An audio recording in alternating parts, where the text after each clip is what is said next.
Greetings everyone, I'm Mar. Once again, this is my opinion. As you can tell from the title up there, I am reviewing the sequel to the film that I reviewed last time. This is Terrifier 2, which came out last year, even though from what I've been reading up, it started production technically before COVID struck. It's just, COVID interrupted a lot of stuff, and a small budgeted film like this is definitely going to be impacted a lot harder in certain areas. So it was mainly the pre-production stuff that was done pre, and then they had to wait till post. If you're looking at it like that, might explain it, but considering this is also a very independently done film, which even if you don't like this film or its predecessor, you have to at least give director, writer, editor, and special effects creator Damien Leone some credit there, considering that he managed to raise all and do all that on his own. And this, of course, is Terrifier 2. Now, the first film, the budget was $35,000, which I mentioned is just around what me and my brothers all walked away with from the sale of the house, if you put it all together. Of course, you got to adjust a little bit for inflation. So probably, if you adjust it for inflation, probably cost more than $45,000, maybe $50,000 to make in modern. But this one cost $250,000, $250,000. And I'll say right off the bat, that jump in budget is one thing that you really do notice compared to the film, because this film does have a lot more locations, so it doesn't feel as cheaply made. Damien is able to be a little bit more creative with the shots, which, having to take time off production-wise for COVID, probably allowed him to think of how he wanted to shoot certain scenes and then edit it after they were shot a lot more, so it definitely allows for the artistry of the film to come out a little bit better. Of course, there's more characters, and you got some names in there. I mean, not like big names. I mean, the biggest name in the film is Chris Jericho, and he's only in a scene that's the mid-credit sequence, even though he's in the opening credits, but he is kind of a name when you're like, oh, they got Chris Jericho for it. It's interesting. Then the main thing, of course, is that the kill scenes, you got a higher budget. Like I mentioned for the first one, even with the two big moments, you can kind of tell that it's hampered a little bit by the budget. Here, you definitely feel the added budget. Like there's a couple moments where the practical nature of the effect in the bad way kind of shines a little bit. Mainly, I'm thinking of one where I think it's probably lit a little bit too brightly, but mainly because it's supposed to be in a room that's bright. Just look at how the light is in the setting I'm in. Imagine that in the scene, but it's actually coming across as brighter, I guess, because of the studio lights and all that. But it didn't hurt the scene. It's just one thing I noticed. I'm like, oh, that's interesting. But then other parts of that same scene, that thing didn't come across as bad. And I'll mention what scene it is as I get to talking about some of the kills. Now, this is a direct follow-up to the previous film. It begins with how the first one ended, with Art in the he's dead, or is he thing. Of course, he's killing the coroner because you got to get away. Then we got a fun little moment where Art, the clown, goes to a laundromat and washes the outfit he was wearing. Of course, since it's his only clothes, he gets naked and he's in there. And then as he's waiting for it, there's only one other person in the laundromat, and there's an older guy sleeping just inside the door. He's still sleeping throughout most of this moment. While Art's waiting, he sees for a moment we think is probably just another person dressed up like a similar type clown. So it's like, what are the odds? But then as the scene goes and the guy wakes up and you can see Art's just there playing patty cake by himself, you realize this is either Art is seeing things that no one else can see, or this is in his head. But as it turns out, this is the spirit of one of his earlier victims and kind of his partner in crime throughout the course of this film. And of course, definitely shows that there is something supernatural to his powers, as if the previous film didn't hint at enough. Yes, Daddy's Odie coming. There he is. Then it jumps ahead a year, so that scene at the beginning of the previous film, where it kind of set the stage before showing how it got up there and then the survival thing, is that. So if you want to get to it, technically the beginning of the first film technically takes place at the same time as the flash forward to the main events here. There's like a little bit of layover there. Now, we're introduced to our main cast. We got Sienna, played by Lauren LaVera. We got her brother Jonathan, played by Elliott Fullam. I got their mother. Got a couple of other characters, but the other big one is Sienna's friend, Allie, played by Casey Hartnett. I mean, they've been in a couple stuff, but I didn't see anything worth mentioning on there.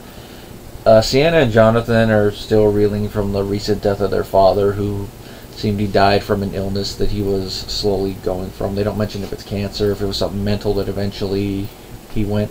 They keep that pretty vague. But it was still recent, and they're all still feeling the effects of it. I mean, even Sienna's on Xanax.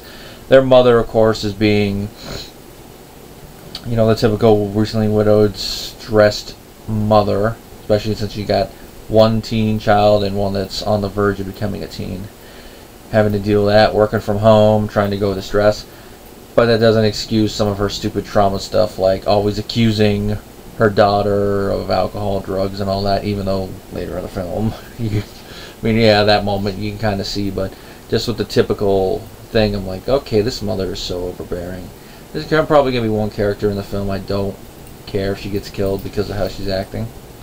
I will say, some of the scenes where she's talking with her daughter and we kind of see the part of their relationship that's not gone with the stress, it did temper it a little bit. So I did feel a little sorry for her when she did finally bite the big one. But it's worth noting, like, yeah, with all that stress thing, it only tempered it a bit. And this is another way I'll say this film is a little bit better than the first one, is that could be that he had more time to devote to the characters. It could be the fact that he wrote this script to be longer. Could also be that since he knew he was going to have a bigger budget, he wrote a little bit more of the characters so we actually like him a bit more. Because, like I said, I enjoyed parts of the first one, mainly the big scenes and the stuff with art, but the characters are not the best written in that one. It's also kind of like how in the Friday the 13th films, a lot of the characters are not written with a lot of depth. I mean, most of the side characters, they usually fit into niches, and that's where they are in the crew. We got the comic relief, and they vary. Like in part 3, you got the stoner characters. I don't know what he's looking at over there. Here, though, with Sienna, the whole family dynamic, you really do feel for them. So when Sienna and Jonathan are being chased in the third act, you really do feel for them. And then all their little drama with the kids, Jonathan getting wrongly accused of bringing the dead animal to school, it's all like that.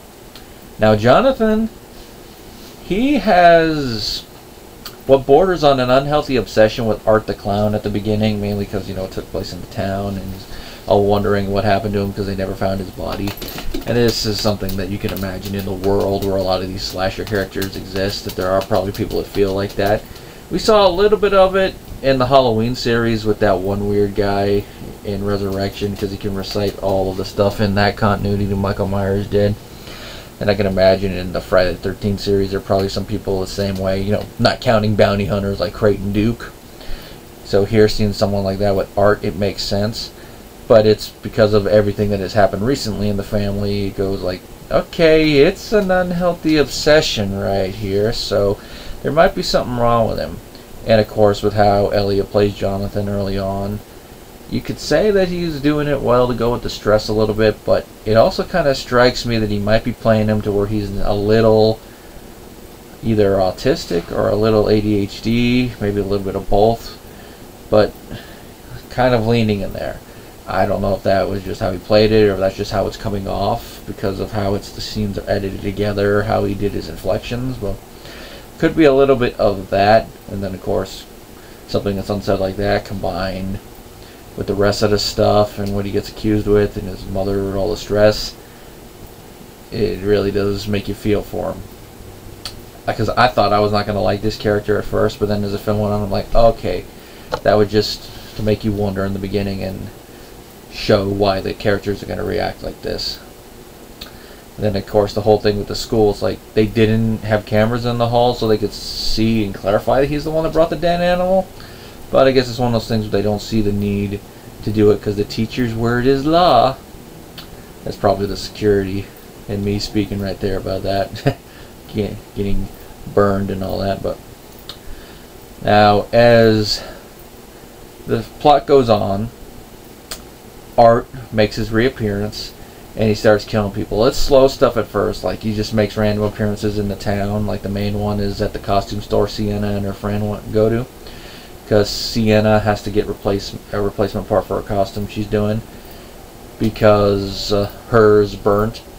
Which I'm just going to mention, this is where a little bit more of the supernatural elements get in there, which I'll flip back around once I explain this scene. Art, of course, it's kind of like the pizza scene in the first film, where it seems like everything's going fine. Since we've ideally seen the first film by this point, in the beginning of the film, we know not all is right with Art. And we know that he's going to end up leaving that place killing somebody. And of course he ends up killing the guy who runs the store, and you can definitely feel the bigger budget here compared to the first one. And it's a nice one, especially the little gag where the store looks like it's closed, a kid looks in, and Art's holding the head like it's supposed to be a prop, and he's like winking at the kid, and the mother doesn't notice.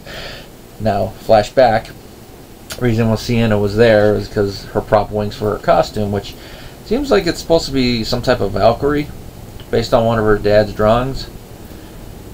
She had made them from scratch, but they burnt because of a dream she had about Art. And this is one of the moments where we do get a scene that is relatively funny, but then goes into like, ew, because it's dark humor. It really tickled my funny bone, because I do like dark humor. And that is the Clown Cafe, complete with a banjo tune and song. And this is a moment like, oh yeah, they knew this scene was going to be creative with all this. Where she's dreaming it and seeing the clown person with the banjo singing like it's some type of show and all that. Here's our guest, Art the Clown.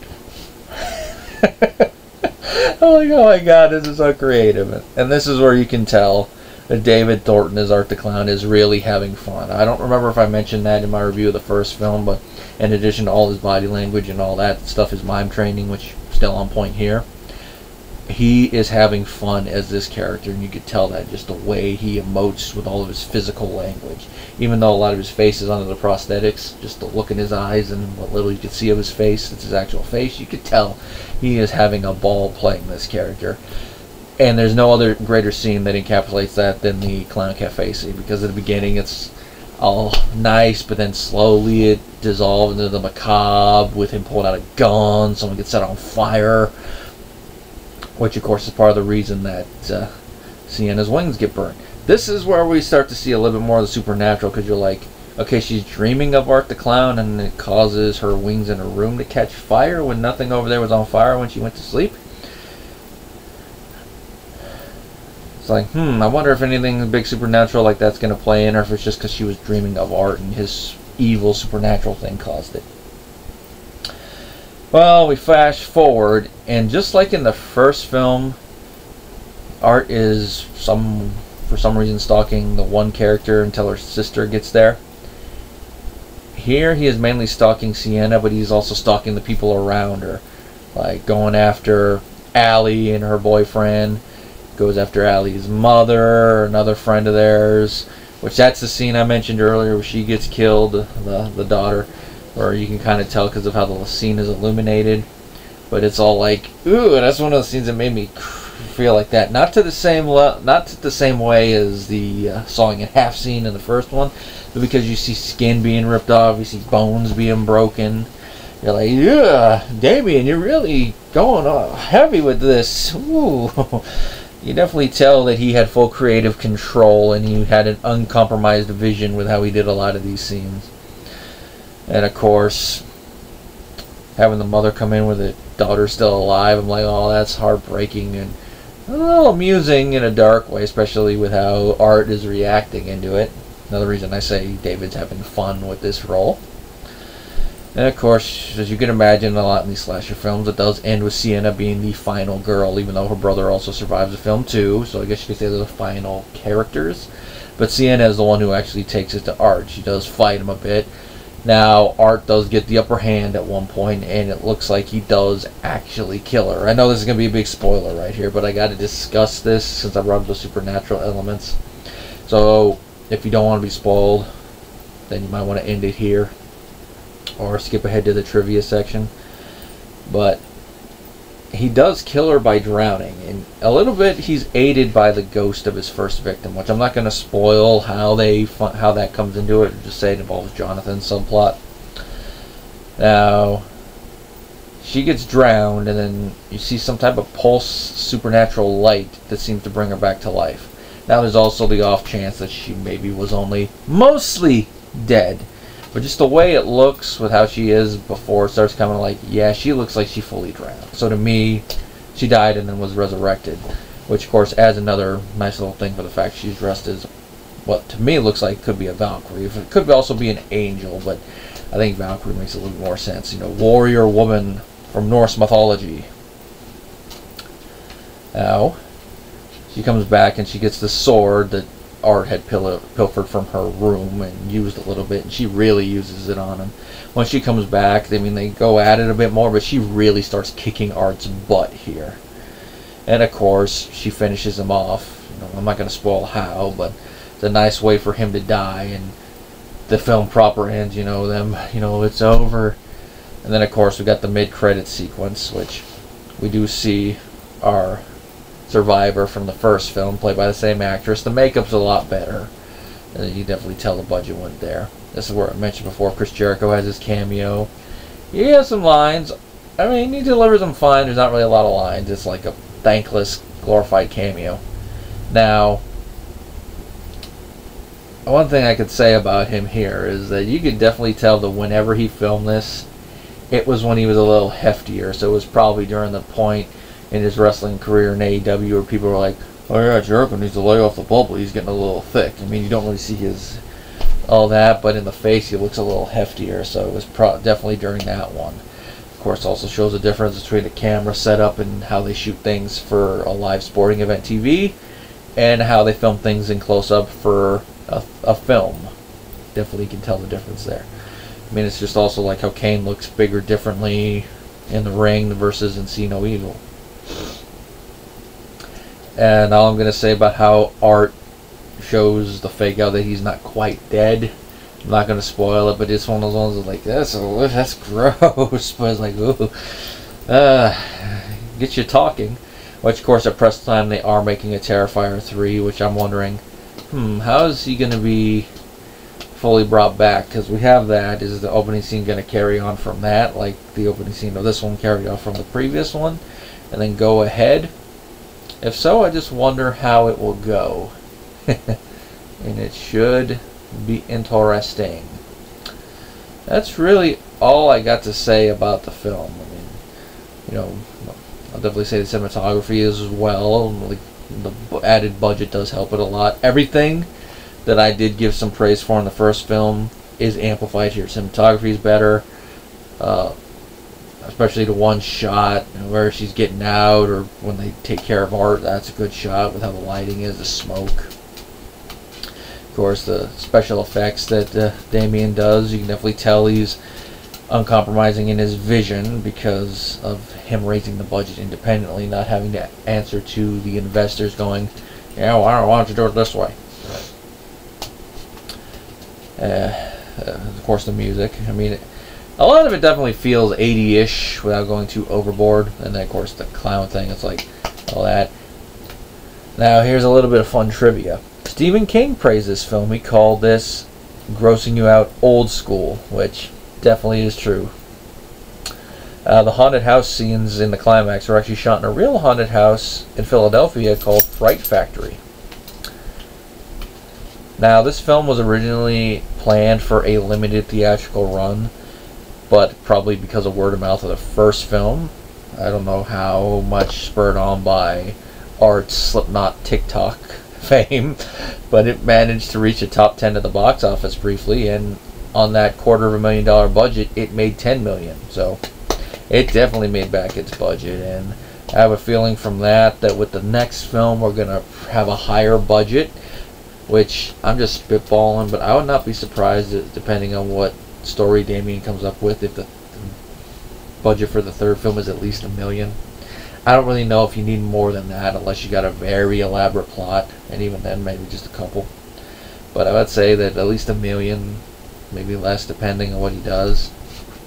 And I look forward to it. If I can find a theatrical showing of that one, I definitely plan on seeing it. And if you cannot tell by how I'm praising this one a little bit more than the previous one, I actually wouldn't mind watching this one again. I'd say the only issue And it's like a minor nitpick, and I think more a surprise that the film is a little long in the tooth. If I clocked it right, I think it was almost 2 hours, which I'm like, wow, that's pretty long for a slasher like that. You know, not counting like an extended TV version that you get like with the Halloween one, but I'm not going to complain. It was fun, especially since a lot of that early part building on the characters, showing Art, stalking the characters before he gets to Sienna, so I'm not going to complain. I'm actually thinking of getting the Steelbook version of it, you know, just for the art and all that, because I like it. But I definitely see myself watching this one more than those few scenes in the first one. And of the two, I definitely recommend this one more. It's not going to be for everybody, but I could see some of my fellow horror fans more likely liking this one more than the first one. That's also going to be depending on your full palette when it comes to films.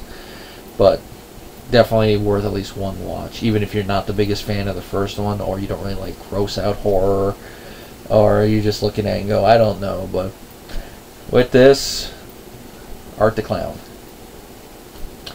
And that's really all I have to say about this. Till next time, guys.